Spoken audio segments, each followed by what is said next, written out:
মৰিয়নীত বিজেপিৰ বিজয় উৎসৱ পালন বিহাৰত বিজেপি আৰু মিত্ৰজোঁটে অভাৱনীয় বিজয় সাব্যস্ত কৰাৰ পাছত সমগ্ৰ দেশৰ লগতে অসমতো বিজেপি কৰ্মকৰ্তাসকলে বিজয় উল্লাস উদযাপন কৰা পৰিলক্ষিত হৈছে। ইয়াৰ সমান্তৰালভাৱে মৰিয়নী নগৰৰ থানা তিনিআলিত বিধায়ক ৰূপজ্যোতি কুৰ্মীৰ উপস্থিতিত বিজেপিৰ কৰ্মকৰ্তাসকলে বিহাৰ নিৰ্বাচনৰ বিজয় উৎসৱ উদযাপন কৰে। হাতে হাতে দলৰ পতাকা লৈ আতচবাজি ফুটাই মিঠাই খুৱাই বিজেপি জিন্দাবাদ, ভাৰত মাতা কি জয়, নৰেন্দ্ৰ মোদী জিন্দাবাদ, হিমন্ত বিশ্ব শৰ্মা জিন্দাবাদ, ৰূপজ্যোতি কুৰ্মী জিন্দাবাদ ধ্বনি দি আনন্দ প্ৰকাশ কৰে বিজেপিৰ নেতা তথা কৰ্মকৰ্তাসকলে।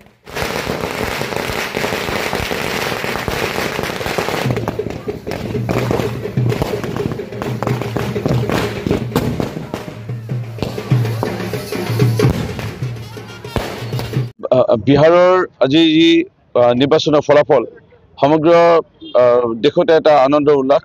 আমাৰ ৰাজ্যখনৰ লগতে আমাৰ মৰিয়নী সমষ্টিতো আমাৰ ভাৰতীয় জনতা পাৰ্টি NDA কাৰ্যকৰ্তাসকল আমি যথেষ্ট উৎফুল্লিত।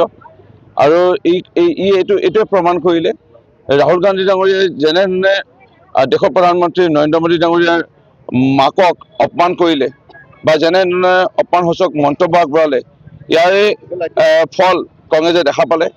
অৰ্থাৎ কংগ্ৰেছৰ আজি নেতৃবৰ্গ বা কংগ্ৰেছৰ লগত থকা মহাগঠবন্ধনত যিসকল আছিলে তেওঁলোকে আজি যি মিছা বা আভুৱা ভৰা কথাৰে যেনেধৰণে আজি দেশৰ প্ৰধানমন্ত্ৰী নৰেন্দ্ৰ মোদী ডাঙৰীয়া আৰু বিজেপি দলটোক বা NDA মিত্ৰজোঁটৰ চৰকাৰখনক সমালোচনা কৰি পেলাই তেওঁলোকে কাম কৰিবলৈ বিচাৰিছিলে আৰু সুফল পাম বুলি ভাবিছিলে। ইয়াত তেওঁলোকে বিফল হৈছে। এইটোৱে কাৰণ এতিয়া বিশেষভাৱে সামাজিক মাধ্যমৰ যোগেদি মানুহ খুব সক্ৰিয় আৰু যুৱ প্ৰজন্মৰ ভোটাৰ আৰু তেওঁলোক সচেতন ৰাজনৈতিকভাৱে।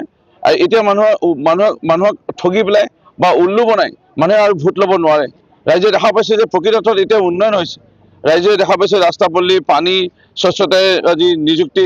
আজি বিহাৰৰ যিটো কেলেংকাৰী আছিল, অসমত আজি যেনেকৈ APSC কেলেংকাৰী, কংগ্ৰেছৰ সময়ত সেই তেনেধৰণে কেনেকৈ কংগ্ৰেছৰ লগত থকা ৰাজনৈতিক দলৰ RJD যদি কথা ক'বলৈ যাওঁ, দেশৰ চবতকৈ ডাঙৰ কেলেংকাৰী হৈছিলে পহু কেলেংকাৰী, পহু খাদ্য কেলেংকাৰী বিহাৰৰ। এই কথাবোৰ ৰাইজে পাহৰা নাই। সেইকাৰণে ৰাইজে অসমতো কংগ্ৰেছৰ যিসমূহ দুৰ্নীতি, কংগ্ৰেছৰ APSC কেলেংকাৰী হওক, 1000 টকা কেলেংকাৰী হওক, ডিমা হাছাও, এনেধৰণৰ কেলেংকাৰীবোৰ কথা কেতিয়াও ৰাইজে পাহৰা নাই, পাহৰিব নোৱাৰে। আৰু ইয়াৰ বাবে কংগ্ৰেছৰ ৰাহুল গান্ধী আৰু কংগ্ৰেছৰ যিসমূহ নেতৃবৰ্গ তেওঁলোক যে বিফল হৈছে আৰু অসমৰ নেতৃবৰ্গ যে এতিয়া বৰ্তমান কামেই নাই, সেইটো প্ৰমাণ কৰিলে বিহাৰৰ এই নিৰ্বাচনৰ ফলাফলে। আমি যথেষ্ট উৎফুল্লিত। ভাৰত মাতা কি, ভাৰত মাতা কি, বন্দে বন্দে। মৰিয়নীৰ পৰা সূৰ্য দাসৰ ৰিপৰ্ট, NE এক্সপ্ৰেছ।